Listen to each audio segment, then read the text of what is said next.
Hi guys, अस्सलाम वालेकुम। मैं आलम। मैं रेशमा। हम लोग इंडिया इंडिया से। से। आज हम एक नए वीडियो के साथ आया है। इस वीडियो का टाइटल है रियलिटी ऑफ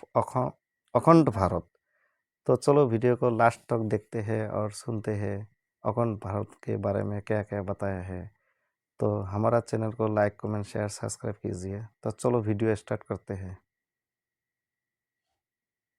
अलग अलग मैप नजर आएंगे। कुछ लोगों के मुताबिक तो अखंड भारत सिर्फ अनडिवाइडेड इंडिया है, यानी कि 1947 से पहले वाला, कि जिसमें आज का इंडिया तो मौजूद हो, साथ ही साथ पाकिस्तान और बांग्लादेश भी मौजूद हों। इसके अलावा कुछ लोगों के मुताबिक सिर्फ इतना ही अखंड भारत यानी कि ग्रेटर इंडिया नहीं है, बल्कि इसमें पाकिस्तान और बांग्लादेश के अलावा अफगानिस्तान, नेपाल, तिब्बत, म्यांमार, श्रीलंका और मालदीव जैसे देश भी शामिल होना चाहिए। जबकि कुछ लोग तो इससे भी आगे बढ़कर इन सारे देशों के साथ साथ अखंड भारत के इस मैप में थाईलैंड, कंबोडिया, मलेशिया, इंडोनेशिया जैसे सारे ही देशों को शामिल कर लेते हैं। जितने भी लोग अखंड भारत के इस तरह के सारे मैप्स को शेयर करते हैं और अखंड भारत का सपना देखते हैं और इस सपने को सच करने की कस्में खाते हैं, उन सब के मुताबिक इतिहास में ये सारे ही इलाके कभी न कभी भारत देश का ही हिस्सा हुआ करते थे, जो अलग अलग वक्तों पर किसी न किसी वजह से भारत से अलग हो गए। तो अब क्योंकि भारत एक ताकतवर और स्टेबल देश बन चुका है, तो सही वक्त आ चुका है कि हम भारत के सारे पुराने इलाकों को दोबारा हासिल करें और एक अखंड भारत यानी कि ग्रेटर इंडिया बनाएं। जो अखंड भारत सावरकर के सपनों के मुताबिक एक हिंदू होली लैंड होगा, क्योंकि 1937 में जब सावरकर की तरफ से अखंड भारत का आइडिया दिया गया था और पूरा नक्शा खींचा गया था, तो उसमें सावरकर की तरफ से न सिर्फ इस अखंड भारत का नक्शा खींचा गया था, बल्कि ये भी कहा गया था कि ये हिंदुओं के लिए होली लैंड होगा, यानी कि एक ऐसा यूनाइटेड हिंदू देश कि जिसका न सिर्फ सिस्टम हिंदू होगा, गवर्नमेंट हिंदू होगी, बल्कि कॉन्स्टिट्यूशन भी हिंदू होगा। लेकिन दोस्तों, अब सवाल ये है कि भाई बाकी सारी चीजें तो ठीक हैं, लेकिन ये अखंड भारत का मैप कहाँ से आया? तो दोस्तों, इसका जवाब हमको मिलेगा अभी कुछ महीने पहले ही होने वाली हमारी नई पार्लियामेंट बिल्डिंग के इनॉग्रेशन से। आपको याद होगा कि सन 2023 में मई के महीने में ही जब हमारे देश की नई पार्लियामेंट बिल्डिंग की ओपनिंग हुई, एक बड़ा इवेंट मनाया गया। तो आपको याद होगा कि उस वक्त अचानक से जब लोगों की नज़र उस बिल्डिंग में लगे हुए नए भारत के मैप पर गई,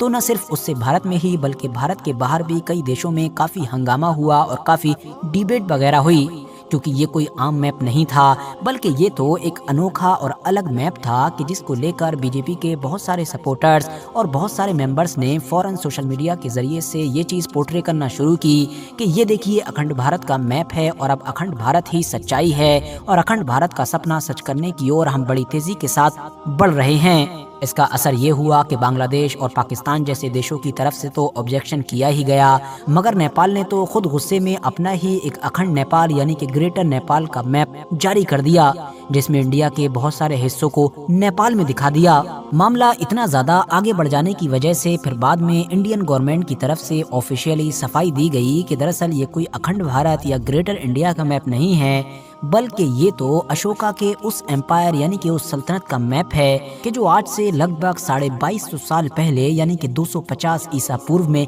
एग्जिस्ट किया करता था। तो दोस्तों, अब एक सवाल ये भी उठता है कि जिस अखंड भारत को लेकर इतना ज़्यादा बवाल होता रहता है, जिसकी इतनी ज़्यादा चर्चा होती रहती है, क्या हिस्ट्री में ये कभी एग्जिस्ट करता भी था या नहीं? क्या इतिहास में कभी भारत देश वाकई इतने बड़े इलाके पर फैला हुआ था? तो दोस्तों, अगर आप लोग इसका जवाब इतिहास में ढूंढेंगे तो सबसे पहले तो आपको मौर्यन एम्पायर नजर आएगा, यानी अशोका का 2200 से 2300 साल पुराना वही एम्पायर कि जिसका नाम इंडियन गवर्नमेंट ने न सिर्फ सफाई लेते हुए दिया था, बल्कि जितने भी लोग अखंड भारत के इस कॉन्सेप्ट को सपोर्ट करते हैं, अगर उनसे भी ये सवाल पूछा जाता है कि भाई बताओ इतिहास में कब ये सारे इलाके भारत का हिस्सा रहे थे, तो वो भी इसी मौर्यन एम्पायर का ही नाम लेते हैं। मगर दोस्तों, अगर आप लोग ध्यान से मौर्यन एम्पायर का मैप देखेंगे तो आपको पता चलेगा कि ये अखंड भारत वाले मैप से बिल्कुल भी मैच नहीं करता है, क्योंकि बहुत बड़ा एम्पायर होने के बावजूद भी ये केरला और तमिलनाडु जैसे इलाकों पर हुकूमत नहीं किया करता था। इसके अलावा नॉर्थ ईस्ट के भी ऐसे बहुत सारे इलाके थे कि जिन पर इस एम्पायर का राज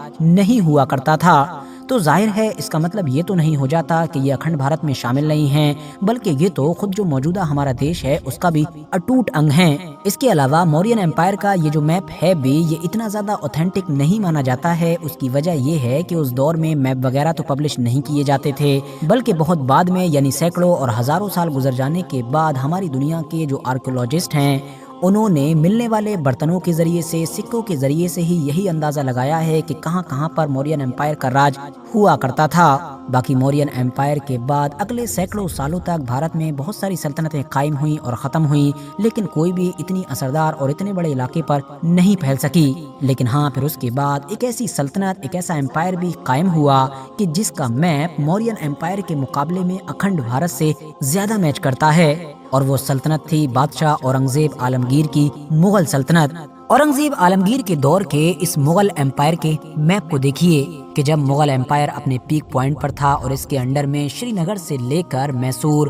और गुवाहाटी से लेकर काबुल तक का पूरा इलाका आया करता था। इस सारे ही इलाके पर एक ही इंसान का राज था, यानी कि बादशाह औरंगजेब आलमगीर। लेकिन दोस्तों याद रहे कि मैंने आपसे कहा है कि ये मुगल एम्पायर का मैप अखंड भारत के मैप से सबसे ज्यादा मेल खाता है, न कि पूरी तरीके से मेल खाता है, क्योंकि हिस्टोरियंस मानते हैं कि इस दौर में भी साउथ के कुछ इलाकों पर मराठास, हैदराबाद के निजाम या फिर मैसूर के लोग राज कर रहे थे। यही वजह है कि कुछ हिस्टोरियंस ने ये दावा किया है कि नेपाल, म्यांमार, तिब्बत, भूटान और इसके अलावा श्रीलंका जैसे इलाके कभी अखंड भारत का हिस्सा हुआ ही नहीं करते थे, क्योंकि कभी इतिहास में ऐसा हुआ ही नहीं कि ये एक साथ किसी एम्पायर के अंडर में आए हों या फिर किसी एक ही बंदे ने एक साथ इन सब पर राज किया हो। यही वजह है दोस्तों कि अगर आप लोग देखेंगे तो अखंड भारत के इस आइडिया में काफी फर्क भी आ चुका है। मिसाल के तौर पर जहां एक तरफ सन 1937 में सावरकर के द्वारा इसको एक होली हिंदू लैंड करार दिया गया था, यानी जिसको हिंदू कॉन्स्टिट्यूशन से हिंदू हुकूमत रूल करेगी, तो वहीं दूसरी तरफ आज के दौर में ज्यादातर आरएसएस के बड़े बड़े लीडर्स यही कहते हुए सुने जाते हैं कि अखंड भारत का मतलब कोई जियोपॉलिटिकल एंटिटी नहीं बल्कि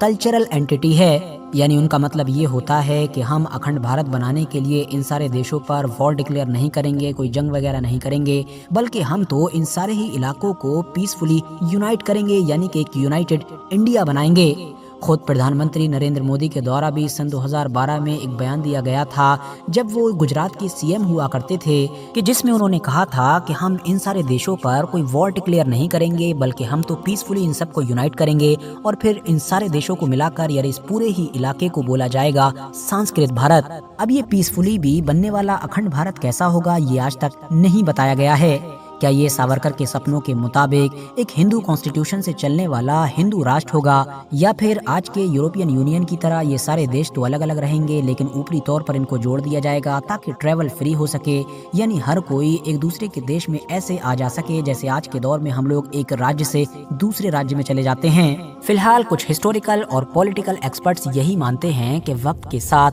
अखंड भारत को लेकर आरएसएस के ख्यालों में ये जो बदलाव आया है, इसके पीछे मेन वजह यही है क्योंकि अखंड भारत आज के दौर में लॉजिकली पॉसिबल ही नहीं है। अब पॉसिबल क्यों नहीं है, तो इसकी पहली और सबसे बड़ी वजह तो ये है कि डेमोग्राफी पूरी तरीके से अब बदल चुकी है। अगर आज के दौर में अखंड भारत बनाया जाता है तो धर्म के हिसाब से आबादी के जो आंकड़े निकल कर आएंगे इस अखंड भारत के, वो पूरी तरीके से हिला कर रख देंगे। मिसाल के तौर पर अगर उस मैप के जरिए से ही अखंड भारत बनाया जाए कि जिसमें लोग इंडोनेशिया, मलेशिया जैसे देशों को भी शामिल करते हैं, तो आप मान लीजिए कि इस नए अखंड भारत में मुसलमानों की आबादी 70 से 75% का आंकड़ा पार कर जाएगी और हिंदू धर्म के जो इस वक्त इंडिया यानी कि भारत का सबसे बड़ा रिलीजन है वो खुद ब खुद माइनॉरिटी में पहुंच जाएगा। जाहिर है ये चीज तो सावरकर का जो अखंड भारत है, जो अखंड भारत का सपना है, जो कॉन्सेप्ट है, उसके बिल्कुल ऑपोजिट हो जाएगी। इसके अलावा अगर हम उस मैप के हिसाब से भी अखंड भारत को बनाएं कि जो आज के दौर में न सिर्फ सबसे ज्यादा पॉपुलर है, सबसे ज्यादा रियलिस्टिक है, बल्कि बीजेपी या फिर आरएसएस जैसी ऑर्गेनाइजेशन की तरफ से जिसको प्रमोट भी किया जाता है,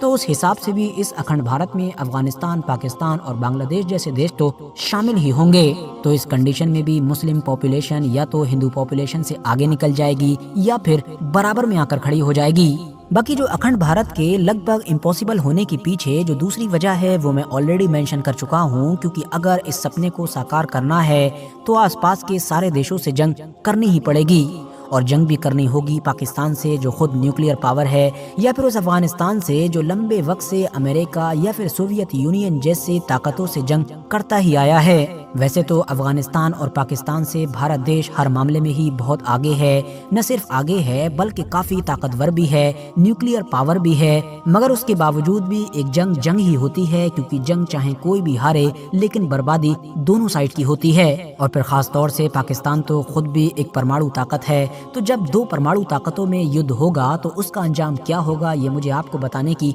जरूरत नहीं है। जबकि दूसरी तरफ हम देखते हैं कि इंडिया की इमेज जंगों को लेकर हमेशा से काफी पॉजिटिव रही है। गवर्नमेंट चाहे देश में किसी की भी रही हो, लेकिन दुनिया में जब भी कोई जंग होती है तो इंडिया उस जंग को अपोज ही करता है। न सिर्फ बाहर की जंगों को अपोज करता है और शांति से बातचीत करने की सलाह देता है, बल्कि खुद भी अपने आप को हमेशा से इस तरीके से ही प्रेजेंट करता आया है कि वो कभी भी किसी दूसरे पर बिला वजह हमला नहीं करेगा, जंग नहीं डिक्लेयर करेगा। लेकिन हाँ, जब भी बात डिफेंस की आएगी तो सब कुछ करता है और सब कुछ कर डालेगा। तो दोस्तों, ये थी अखंड भारत कॉन्सेप्ट से जुड़ी हुई पूरी कहानी। अगर वीडियो वाकई नॉलेजेबल लगी हो तो जरूर लाइक करें, दोस्तों के साथ जरूर शेयर करें, और इसी तरह की हिस्टोरिकल और नॉलेजेबल वीडियोस हमेशा देखने के लिए मेरे इस चैनल को जरूर सब्सक्राइब करें और साथ ही में बेल आइकन को।